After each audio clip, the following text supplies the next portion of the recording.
You're winning the 1v1, but then you just get ganked and die like this. Too bad, right? And you may think you've fallen behind because of this. But I can show you exactly how you can turn this around. This is 10 minutes into the game. This is my Arlott damage build.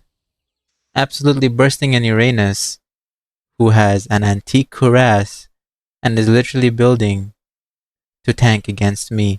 And I am just one-shotting him just like that. If you guys want to do the same, I'll show you how to do it in this video. However, who am I and why should you take my advice? My name is Hajun and I led Team Flow to the top 13th spot in the entire North America region during NACT. Back in Season 21, I peaked with an 80+% win rate and went Global 3 with Jawhead, Global 15 with Matilda, and Global Popol and Koopa. Now in Season 37, I've been casually streaming just 2 to 3 hours a day, solo queue only, and I'm already Mythical Immortal. If I can do that casually, I can teach you how to do the same. I am offering paid private coaching. Check the description for more details.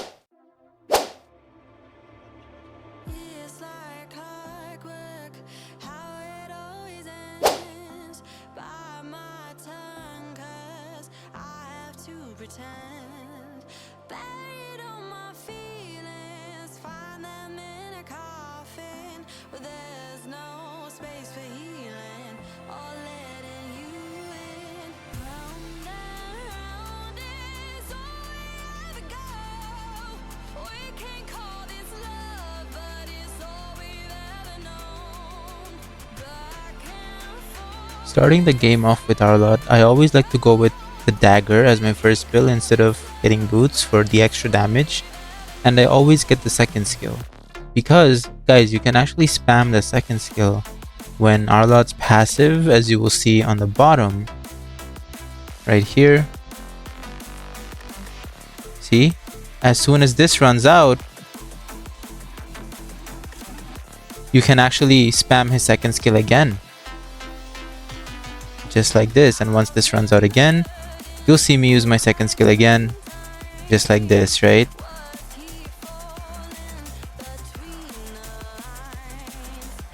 Now we failed to kill the Uranus, and my Eve should just leave right now, so she doesn't take any of my XP. And as you guys know, Uranus is very OP in the early game, right? And with this Arlott build, and through my gameplay, you'll see exactly how I counter him. Now, one thing that I completely forgot to notice is that the opponent jungler is actually missing, right? Around the 1 minute 30 second mark is when you should really start being careful. Because, yes, usually the junglers will start from this buff, but we actually don't know which buff he started with, right? And I wasn't aware as well, which I should have been, but we don't know which buff he started with. He could have started red or he could have started blue, right? We really don't know. Because my Badang, I don't believe he actually gave us vision as to where the Gusion started. Now Uranus is very, very low. And I know this information, but I cannot really dive the tower because I know that for a fact I cannot finish him off, because once Arlott's passive mark goes away, because remember guys, if you don't dash on someone who has no passive mark, you don't gain any HP back, neither do you get the movement speed. And unfortunately, just like I was saying, around the 1 minute 30 second mark is when you might get ganked. I wasn't expecting this, okay? I honestly, genuinely thought the Gusion would rotate over to gold lane, so him coming to the XP lane was actually a good move. He was able to get a nice pick off. And now you guys might be saying, well, this is over, right? You lost, you died, and you're gonna be very behind in the entire game. Well guys, sure, if I was playing any other EXP laner, sure, maybe. But Arlott's damage is just simply too high. Let's keep watching. As you can see, as I return to my lane, Uranus is already trying to cut. Now I deny him the cut by dashing onto him. Remember guys, Arlott's damage, even from the early game, if you're building him damage, he does crazy amounts of like burst. It's insane. Now look at this Uranus, he's higher in level than me, but a beautiful gank from the Badang, and I'm able to secure a nice kill onto the Uranus.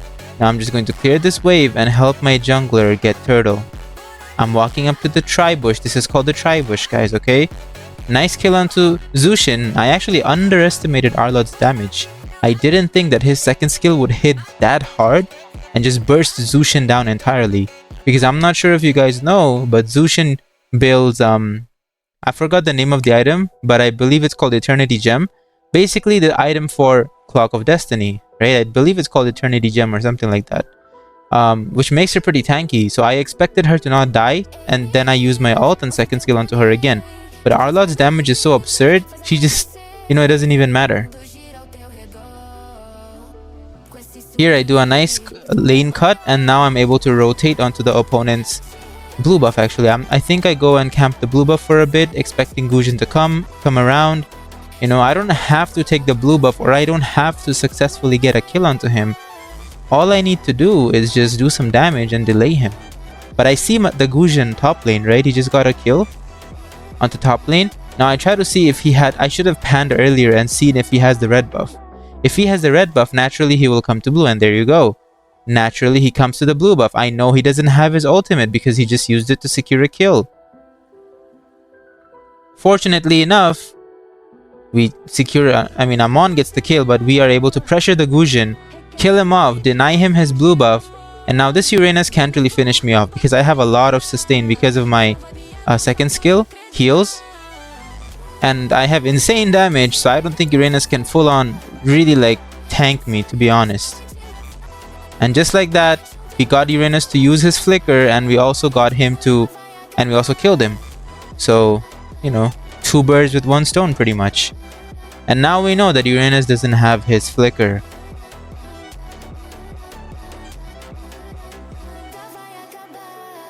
I go back to my lane, start clearing the waves.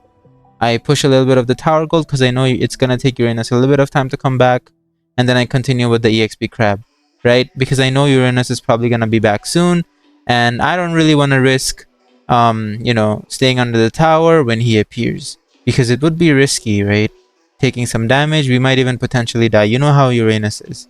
Now I see Angela's ulti on top of Uranus, and I'm really not looking to engage. I just do some poke. Guys, you want to do this with Arlott, okay? Just poke with his second skill. Remember, after second skill to a target who is marked, Arlott does get a speed boost, so you can just get away very quickly. I just poke Uranus again and then dash back to a minion. Now remember, this is Uranus, right? This is one of his strengths. If you poke him, he doesn't really take damage. He's just gonna regen and then come back, right? But I see my Amon on the way, and then we get a nice kill onto Uranus. A burst of damage he didn't expect, and he just got killed for that. Now, once again, I'm not hitting the turtle, guys. You don't have to hit the turtle. Just zone for your jungler so he's able to secure it safely. Now, I'm hitting the XP crab. Take the quick XP crab for some additional XP, right? Using my ulti to clear because it only has a 20-second cooldown. I just want to clear, right, the minions as fast as I can. Get a nice push onto the tower. Uranus should be coming soon. I'm gonna walk out, right? And then just try to potentially rotate. And I spot a Zushin. Now I'm backing. This is not a favorable fight for me because if Zushin is here, that might potentially mean the entire team is there, because I mean there's no vision on the map, so you want to be careful. And guys, look at this nasty damage. That's a full HP Uranus, by the way. Full HP Uranus, guys, and he just got absolutely bursted down. This is the power of Arlott damage build, alright? And remember, this only works in solo queue. If you're going 5-man, I would not suggest building Arlott damage. I would really suggest building him tank, so you can use his sustain and his tankiness, you know, and his movement, right? It's really strong movement to engage, get out of hairy situations, right? If you build a damage build, opponents can actually counter you pretty easily, but in solo rank it is doable because with that kind of damage you can carry the game. Now I'm looking for a nice potential engage onto the opponents. If they walk up, I'm going to ulti them. And guys, I'm not sure if you noticed, but pretty much I'm using the minions, like first skill on the minions, to catch up to the enemies. Here this was a bad engage.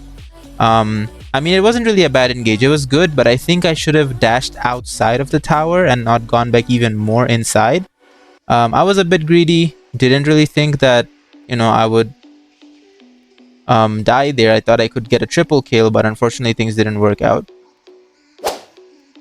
And guys, I mean, with Arlott, the first item I built was Sea Halberd, so you will counter those healing heroes like Uranus, right? Because you're gonna get the anti-heal item. But you generally want to build Sea Halberd on Arlott first anyways, because most of the EXP laner that are meta that he will be going versus will mostly have very high HP and a lot of sustain. So Sea Halberd can pretty much counter that very well. Now, I completely whiffed that ult. That ult was not even good. I thought Uranus was gonna walk up, but he didn't. Be very careful how you use the ult. But then again, guys, Arlott's ult cooldown is very less. Just camping this bush, right? Maybe someone walks by, I can do a good bit of damage to them. I see the Zushin and it's too deep. If I engage there, it would have been too deep.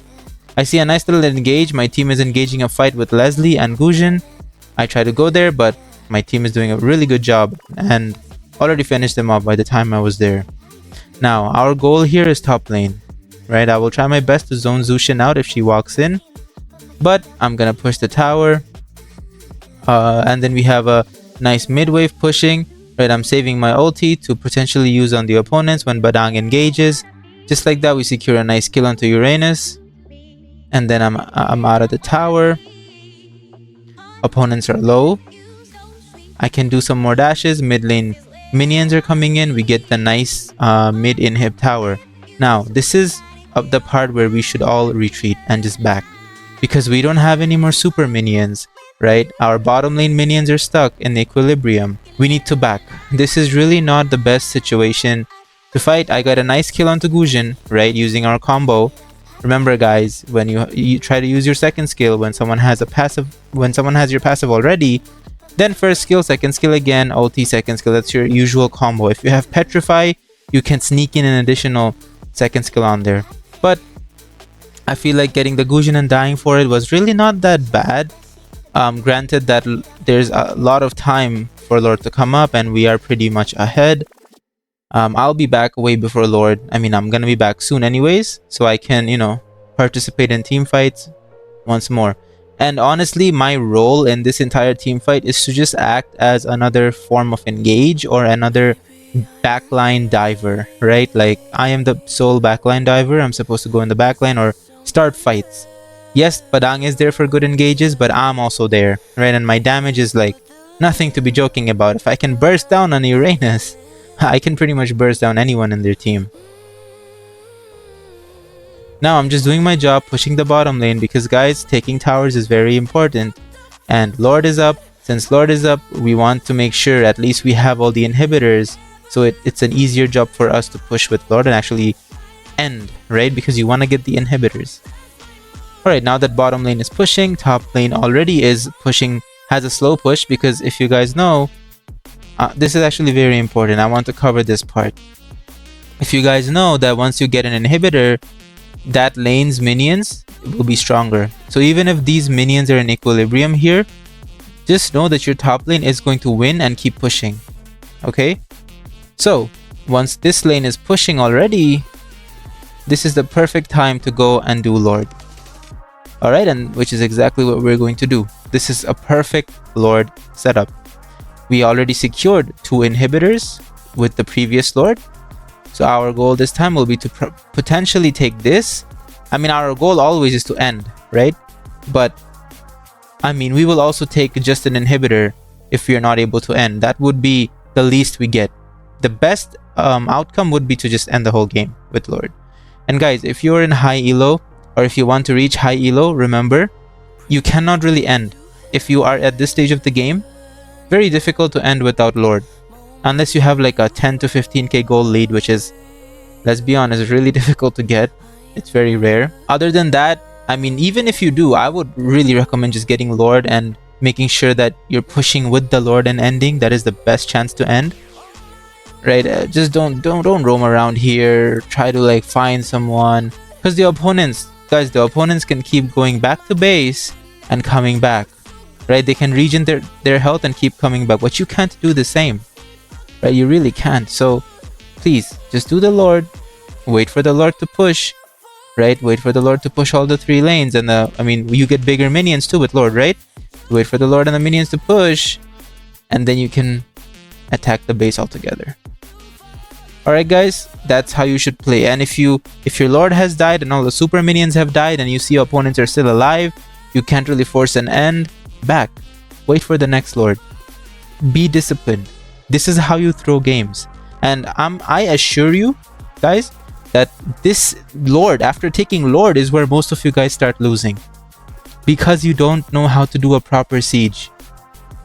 Okay, I hope this video helps you in learning that, and I will always, till the day I die, I will always tell you guys how important it is to make sure that you're taking Lord properly, the opposite lane is cleared, and you're making sure that all the waves are synced, right? So you can potentially even end the game. If you don't do these things, it's gonna be hard to end games, right? This is how you assure victory.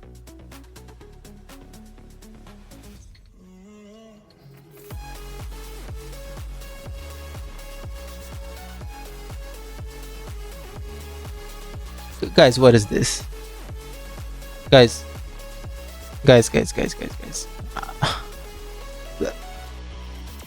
That's an Uranus.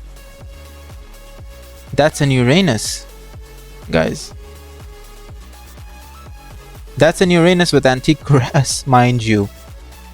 Antique cuirass, physical defense boots. This item should counter me. This item is supposed to counter Arlott. What is going on? I mean, he's 082, but what is going on here?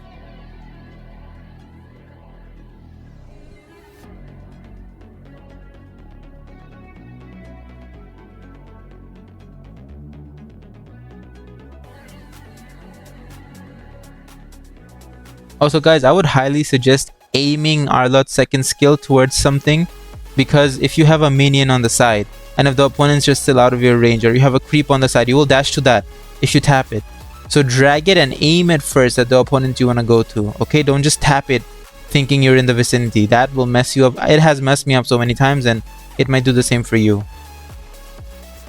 Here I go in, get a nice kill onto the Zushin, get a nice engage, right? A nice ultimate. Let's take a look at that again. Alright, let's break this down. Right, I see that Zushin, I mean, not Zushin, is it Zushin? Leslie, I dash onto Leslie because she had my passive, because she was the first person I came closest to, so she had a passive mark, right? Boom. First skill stun the Zushin, dash onto her, she's dead, and then I ulti, hit the Gujin and the Angela, right? Second skill, and just like that we get a nice little triple kill, we get a nice wipeout, and the game, just like that, is over. And what is Uranus gonna do, right? He got completely gapped by an Arlott. This is why Arlott is really OP, right? Really OP. His damage is out of this world. Hit the mobility he has, right? He's very slippery too, right? Very hard to kill, very hard to catch, very hard to stop if you don't really have a hero who can just lock down Arlott. You really need a hero who can lock him down. Otherwise, he's just such a threat. Anyways guys, I do have an Arlott roam video. If you guys want to learn how to Arlott roam, go watch that. But in this video, I'm teaching you guys how to play Arlott damage. I hope this game helps you. I hope you understand the kind of things that I'm trying to do. Keep it simple. Don't try to do too many things at once. Try to focus on what you can and cannot do, and what you can do based off of the position you are in, and you should be good. Even if you die in the early game from a jungler gank and your opponent jungler or your team jungler doesn't gank you, it's alright. My jungler was trying to gank gold lane, right? He was trying to gank gold lane and he didn't gank XP, their jungler did. Hey, am I gonna blame my jungle and say, why aren't you ganking me? No. He wants to gank gold lane with his first rotation. That's completely fine, and I support that, right? So if their jungler tries to switch it up and gank me, I shouldn't blame him for it. That was on me. I should have stayed aware because I didn't know where their jungler was, right? So guys, don't just blame your jungler if the opponent jungler ganks you or the opponent team ganks you and you die, but you notice your jungler is farming. It's most likely not his fault because he's supposed to farm up as well, right? He's not constantly supposed to gank you. it is kind of your job to also keep an eye on the map and back when the opponents are missing. So please be aware of that. Anyways, guys, after watching this video, I hope it helps you play Arlott. And remember, the biggest tip I can give you with Arlott is don't rush his combo, take it slow, make sure you're using his second skill accurately first, and then focus on speed. Accuracy over speed. If you want to do his combo slow, you know, second skill and then do the first skill slowly and then second skill again, that is completely fine. Okay, I would not recommend playing your first match with him on rank. Practice him out a bit in classic, get a feel for it, and then go into rank. Okay, but remember, with Arlott, take it slow. Don't try to spam the buttons and do the combo super fast like you see on TikTok. That's gonna make you even more confused, and it's gonna develop your muscles to your muscle memory to develop in such a way where you're constantly missing, and you don't want that. That's why you want to take it slow, right? And as you build muscle memory towards his combos doing it slow, I guarantee you're gonna start building a muscle memory where you do his combos fast just by practicing.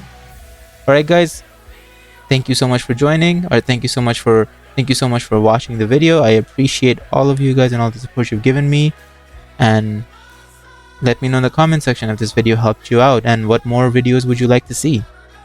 I'll see you in the next one, guys. Take care.